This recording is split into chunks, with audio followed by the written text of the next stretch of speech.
మంచిర్యాల జిల్లా కొత్తపల్లిలో అగ్ని ప్రమాదం జరిగింది. ముత్యాల రాజయ్య ఇంటి సమీపంలో గడ్డివాము ఒక్కసారిగా మంటలకు ఆహుతైంది. మంటలు వేగంగా వ్యాపించడంతో స్థానికులు ఆందోళనకు గురయ్యారు. ఘటనా స్థలానికి ఫైర్ సిబ్బంది చేరుకుని మంటలను అదుపులోకి తీసుకువచ్చారు. ఈ ఘటనలో గడ్డివాము పూర్తిగా దగ్ధమైంది. 60,000 నష్టం జరిగినట్లు బాధితులు తెలిపారు. మంటలను సకాలంలో అదుపు చేయడంతో సమీపంలోని ఇల్లు, ఆస్తులకు ప్రమాదం తప్పింది.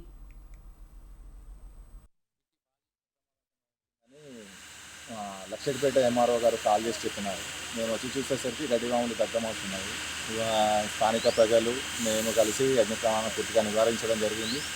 ఇందులో భాగంగా అసలు విషయం ఏంటి అని అంటే, పంట పొలాలకు కానీ ఎక్కడైనా నిప్పు పెట్టే టైంలో మన ఏర్పాటు ఏదైనా చేసుకోవాలి, లేకపోతే ఫైర్ గ్యాప్ అనేది మెయింటైన్ చేయాలి.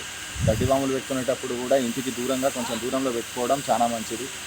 చిన్న పెంట కుప్పలు ఏమన్నా మీరు కాల్చుచున్నప్పుడు దానికి తగ్గట్టుగా దగ్గరలోనే మీరు కూడా ఉండాలి. అగ్ని ప్రమాదం పూర్తిగా చల్లార్పిన తర్వాతనే మీరు ఇళ్ళకి పోయే ప్రయత్నాలు చేయండి. కాలిపోవడం జరిగింది. ఈరోజు అనుకున్న సంఘటన వల్ల దాదాపు నష్టం 60,000 రూపాయలు, 60,000 నష్టం వాటిల్లింది. స్థానికుల సహాయం మరియు ఫైర్ స్టేషన్ వాళ్ళ సహాయంతో ఇక్కడ మంటలను పూర్తి అదుపులోకి తేవడం జరిగింది.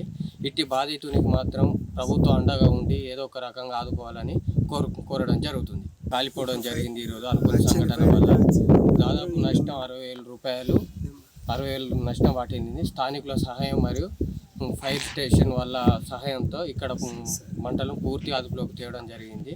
ఇట్టి బాధితునికి మాత్రం ప్రభుత్వం అండగా ఉండి ఏదో ఒక